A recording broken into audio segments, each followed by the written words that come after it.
subscribe, do all of those lovely things because it does help. Apologies for the scruffiness of the beard. I'm moving house at the moment and I'm moving office. So, yeah, what has that got to do with growing a beard? Well, the button on my clippers. It was obviously on all night because there was none left this morning. There you go. There's my pointless, useless story for you for the day. Now, what I want to do today is I want to go through and just do a little bit of an assessment. All right, a follow through on the solid move that we saw a couple of days back on Bitcoin, because we did 12% in a day. It was a cracker of a move. Bitcoin having a really good move on that particular day, the 9th of June. And I want to see if we're going to follow through. I want to see if we're going to get more activity here and what it looks like for the rest of the top 10. G'day, Matty. And the reason being is that Bitcoin had that solid pop. The rest of the market had a bit of a pop. Not quite what it had, like the rest of the market didn't follow through quite as strong. Hi, Wasim. Hope you're well. So I wanted to see, with Bitcoin's dominance increasing, look, I'll show you. Here's a dominance chart here. We can see that Bitcoin's dominance has increased, quite significantly over the last couple of candles. So what I want to be doing is I want to just see, what's it doing across that top 10? How does it affect our market? And what can we sort of gain from that? Are we looking likely to go further, like higher, or are we not looking to go higher? Are we looking to go lower? And what does it mean across the rest of the market? G'day, Methwich, how are you? Okay, so Bitcoin, of course, as I said, we got this bullish candle right here, 12% up that day. Yesterday down just a little bit, 1.86. Looked like it was sort of finding its feet a little bit. When we look at the 4-hour chart here, we don't really have a proper high or low there. We pulled back in, but I want to see this push above these highs that were set at 38,450. If we can get up through there, we'll get much more cyclicity. We'll get a better trend to look to trade within. At the moment, though, you can see it's quite choppy through here.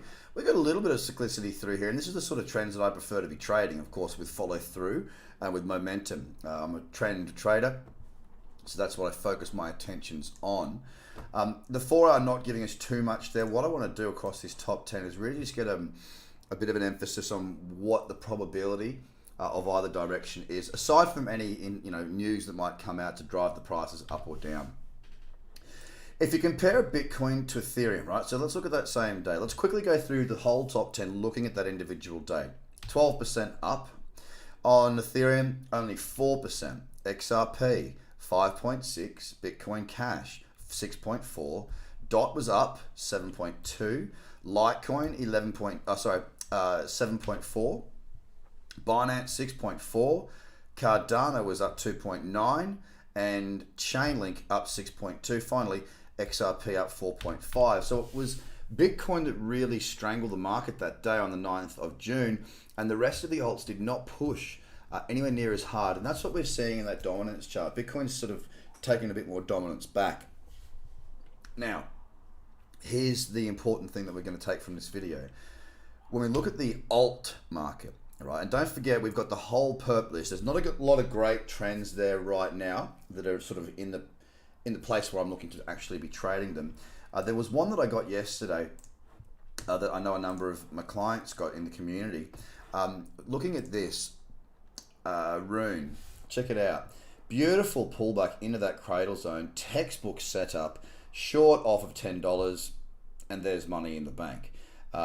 It's really that simple.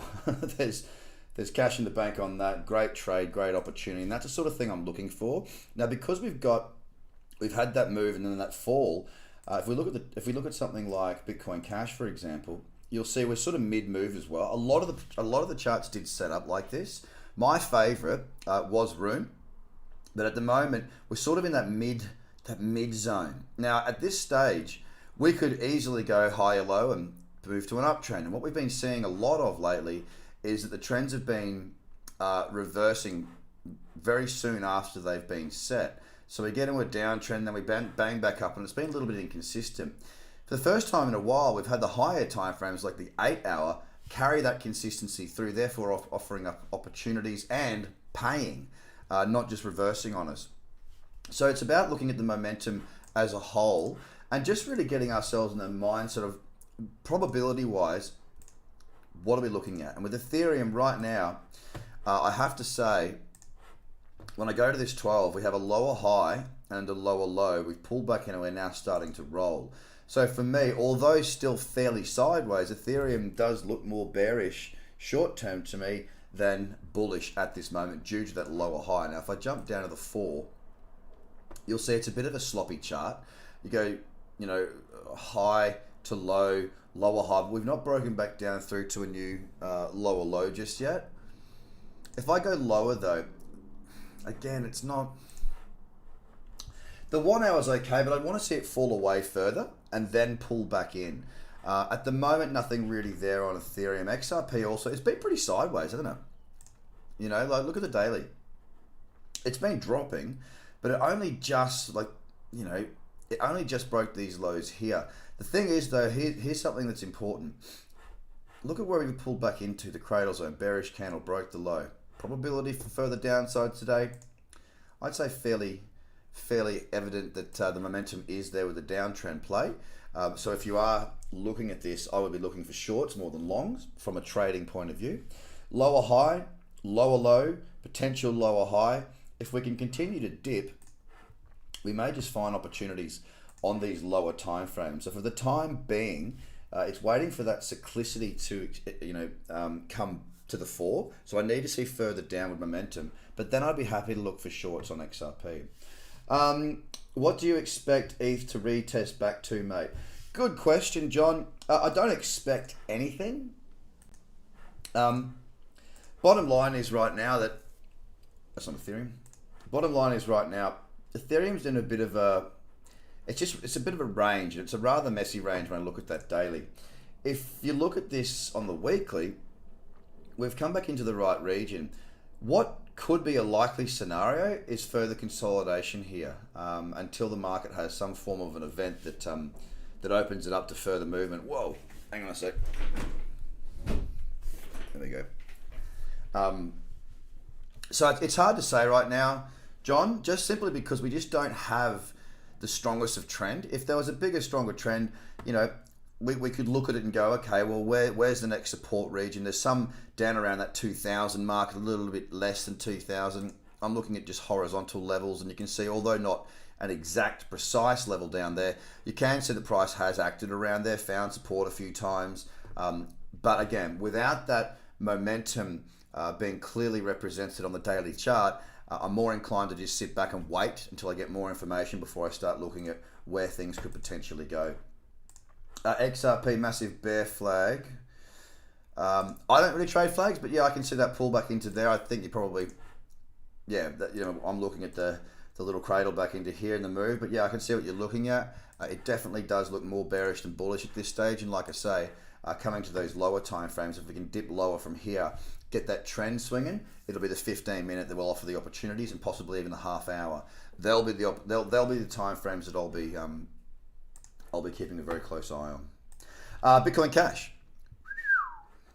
Another one here. This one's actually got quite a decent little trend, you know. Lower high, lower low, pull back in, and we're setting off again. Just broken through yesterday's low. Look at the 12. Really nice. Really good cyclicity. Not massive moves, but it's cycling through quite nicely. And as a matter of fact, we've actually got fairly decent little trend here on the 1 hour as well. So again, a bit more of a fall and a pull back in. You know, we've got multiple time frames then that start to fall into our bread basket, so to speak, and we can look for our shorts. I like the 1 hour more than anything else at the moment, but again, I would like to see it extend its decline a little bit further before I jump into that. So another one there with Bitcoin Cash, when we take into account all of the time frames, it definitely looks like there's further downside. Or sorry, I shouldn't say that. I should say it definitely looks to have a higher probability of declining given the trend that we've currently got at the moment.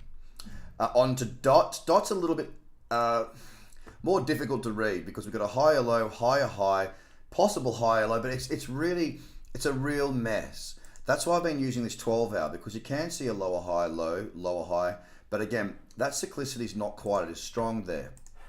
If I'm looking at trading shorts today or looking for trading opportunities, I'm not looking at DOT right now. I'm much more focused on XRP and Bitcoin Cash, as they do have better cyclicity in play at the moment. But again, it needs to be said, as we're taking things in as a more of a macro view against alts and Bitcoin, that again, we do have that bearish candle in that zone. Although this is not a short trade for me, it is in that space. If it does break those lows, then certainly the probability of further downside today is there.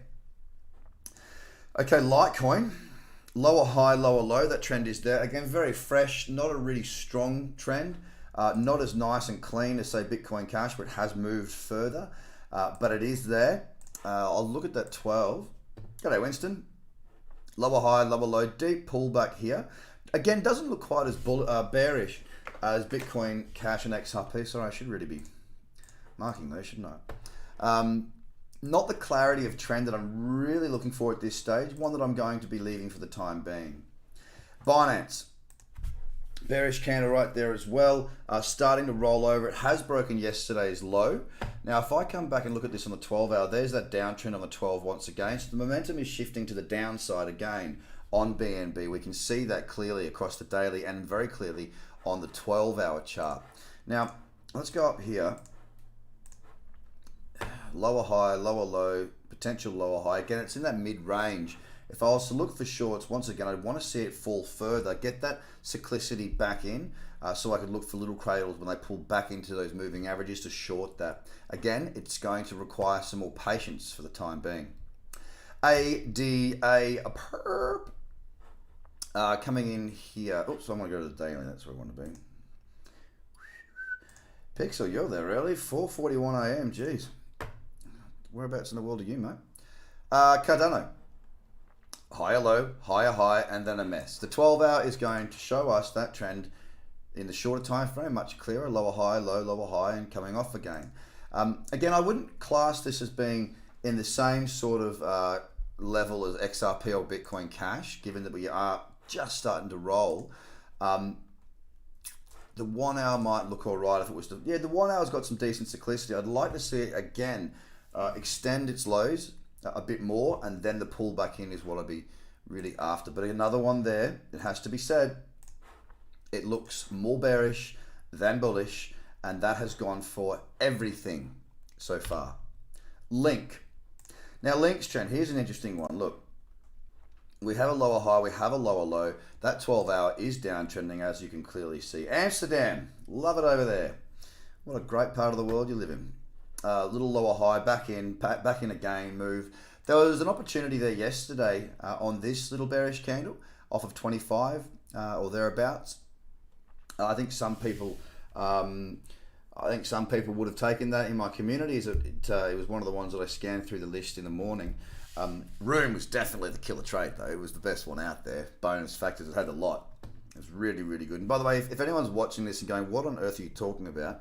Go to tradercobb.com. There is a 4 hour free course there. You can get all your links and whatnot. You can get 10% off your trading fees at FTX. You can also do that by clicking on the link in the description below. How to manage your risk, go long and short, how to raise your orders. All that is in the description below. So please go and have a look at that if you haven't already. But that's where you can learn that free course all about how I compute the market, how I talk about the market, what these things mean. And it's important because it will make more sense after that. Good to hear you're patient, Elizabeth. I'm sure that that's a good trait to have with everything, especially trading. So you can see here we do have Chainlink in decline. Cyclicity isn't actually too bad. Let's look at that 30. We are divergent on the low. From this low to this low, we are divergent. So not quite as nice as I'd like to have. Again, extend it further, and we're good to go. And finally, Stellar Lumens here, which is the last one that I have in the list.